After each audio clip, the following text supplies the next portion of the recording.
Good evening, everyone. It's Friday Eve. I don't know if that gets on anybody else's nerves, but somebody told me they didn't like that, but I just thought I'd throw that out there.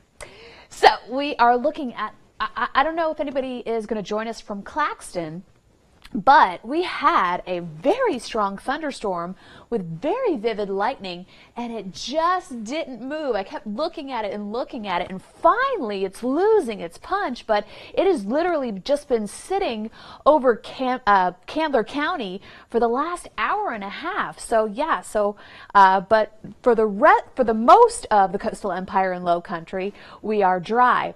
I didn't even track it anywhere. I can't even put a tracker on it. It's just kind of sitting there, much like a storm that's in northern Jasper Beaufort County, just right where you go to that old church, the old Sheldon Church. In that vicinity, that's firing up some lightning. And in western Glenn County, out of Brantley County, firing up some lightning as well. And I do know that some people from Brantley County like to join us on our Facebook Live. Thank you so much. It's great to have you. And now we're seeing a little bit of thunder and lightning activity in southern Tattnall County, right on the long Tattnall line. So let's see how much rainfall actually fell. I needed to remove those for a second. Hang on. And let's just sit over here. I'm going to zoom in. Right here. Look at all that rainfall. Let me get a query on here.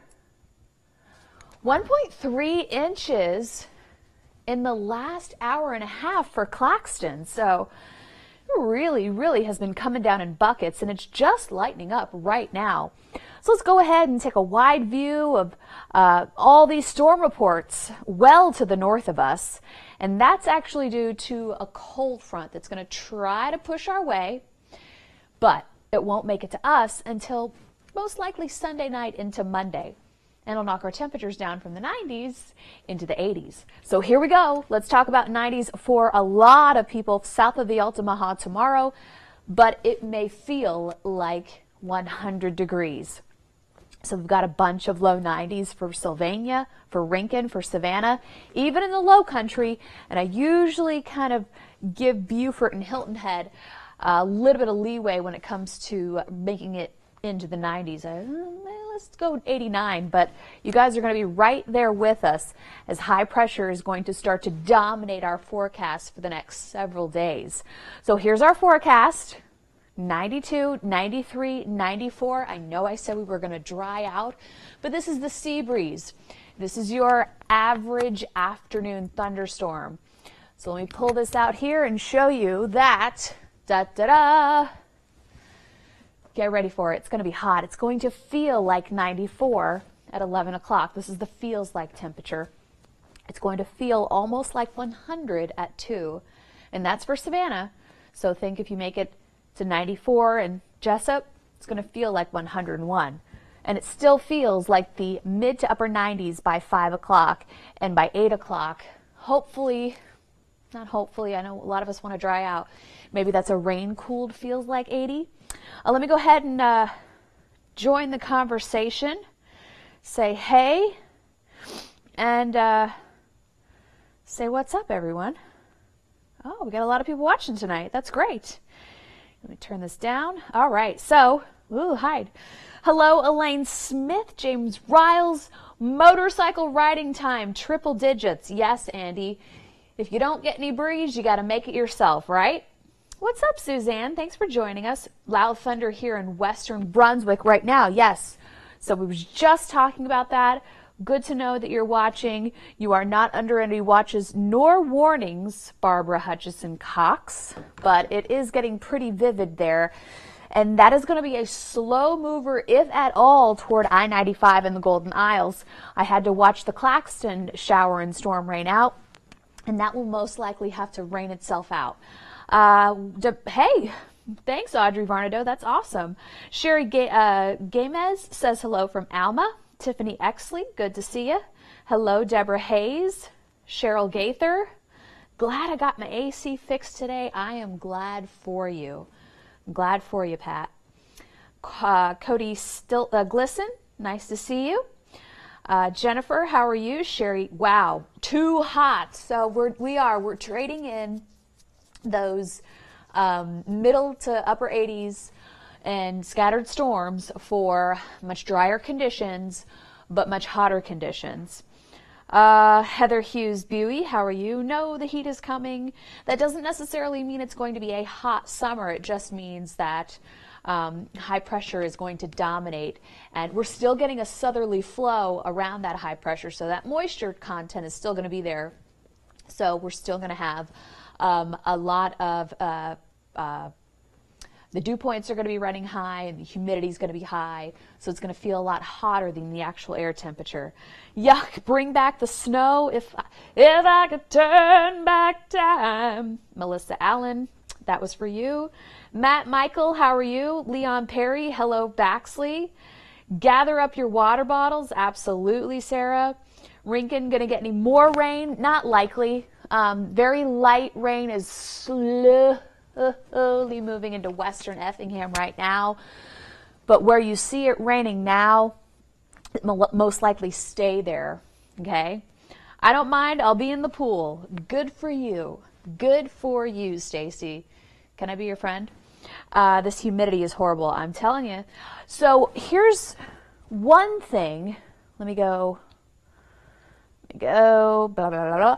So this is giving a lot of severe weather to the Midwest right now. That's the cold front that we're tracking. Let me go through here, take a look at your temperatures for tomorrow, and let me show you that by the end of the weekend, when this cold front passes, it's going to usher in a little cooler air.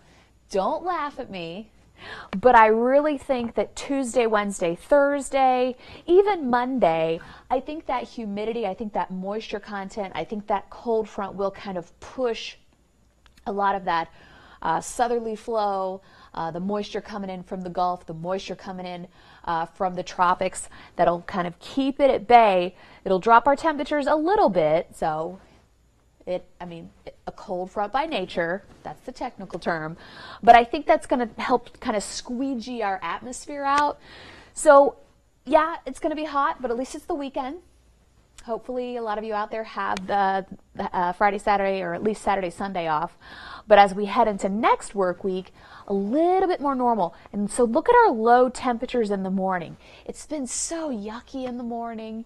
You don't get to enjoy, you know, that at least hour or hour and a half of maybe some comfortable temperatures. I like to let the dog out, feel a little coolness in the air, and I think you're going to feel that. 6 to 8's not cool, but I think you're going to feel that Tuesday, Wednesday, and Thursday into next week. Are we thinking mostly afternoon showers Fridays? Yes. So good question, Melissa Allen. So Melissa Allen, two good questions. Is that what left with tropical storm hitting the Midwest? Yes and no. So the remnants of tropical depression, Alberto, they're actually in Canada. So now we have a cold front moving through. We still do have a lot of moisture pulling up through the Midwest, straight up 65, I-65, from Alabama through Tennessee, through Indiana, through Michigan. And so you've got moisture and you've got a cold front pushing through. So the clash against both causing some of that severe weather. Good question. And then Melissa Allen also asked, are we thinking mostly afternoon showers Friday, Saturday, and Sunday? Absolutely. Think a typical summer-like pattern where you have a few isolated storms in the afternoon when the sea breeze comes inland and clashes with those temperatures. So you got a lot of heat, you got a lot of oomph, you got a lot of lift, and then you get that bubble pop and drop. Hopefully they don't last that long either. Yes, Linda Cavino, yikes, 90s and humid. Pool time for sure. Let's see, wow, too hot for me? It's okay, it's okay, it's not July yet. So that's good. Thanks, Melissa, love it. Exact time. Oh, exact time for afternoon showers. Really in the afternoon with the sea breeze, you're talking 5, 6, 7. These are a little late today because the sea breeze was a little late. We had a westerly flow. It was a transition day for us. We had a westerly flow. It pinned the sea breeze right along 95 and Highway 80 for a very long time. And then it started to move inland, and that's what fired up the showers and storms that what we're seeing right now on our radar. Tomorrow is the beginning of hurricane season, correct? Hey, Kenny, what's up? So, let's see if I missed any questions. No warnings for Bullitt County. We're good. Those showers and storms are south of you in Candler County, Annalee, NRJ Valley. And I think I'm coming to the event tomorrow. I want Bojangles. We're not serving food at our event. Okay, we've had 17 straight days in Ayden, Georgia. Well, Debbie, that's a good number to keep handy for records. You need to keep that, Debbie. Thank you for that information. All right, so we're going to wrap this up. Send me all the rain every day. All right, cool. What's up, Elizabeth? How are you? So I'm going to wrap this up, and I just wanted to let everybody know that where it's raining now, it'll have to rain itself out. Sorry, I have to go back through my graphics. So we started this about 12 minutes ago in western Glynn County, and it hasn't moved much.